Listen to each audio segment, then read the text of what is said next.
there are various policies in procurement that actually make it very difficult for new entrants, including Indigenous and minority-owned businesses, to get contracts. Because the Liberals have so constrained the procurement system as to protect the privileged access of elite insiders.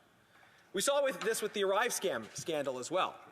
With the Arrive scam scandal, you had, according to the Auditor General's report now, you had an instance where GC Strategies actually sat down with people inside of government to discuss the terms of the contract. According to the procurement ombudsman, you had overly restrictive requirements that said, for instance, you could only bid on a federal government contract if you've done a certain number of federal government contracts before.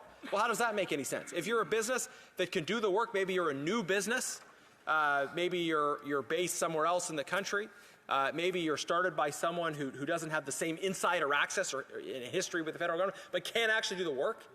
Maybe that business has actually done work with other levels of government, has been successful in procurement processes across the country, but then they want to bid on a project here in Ottawa, and the government says, well, no, sorry, you haven't done business with the federal government before, so you're out. Entrenched protection of privilege for elite, liberal-connected insiders. And these are huge amounts of money we're talking about. The Liberals' Indigenous procurement scandal, you have a number of players. Dalian Enterprises, over $100 million in contracts they've got. Canadian Healthcare Agency, over $100 million in contracts. A majority of those who got contracts under this set-aside were shell companies, according to the AFN. So we're talking massive amounts of money that these Liberals are finding ways to funnel to their friends and to other well-connected insiders.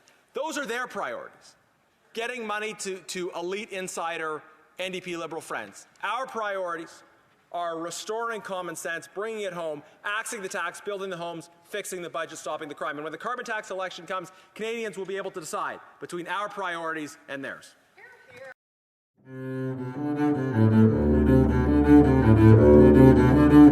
hear.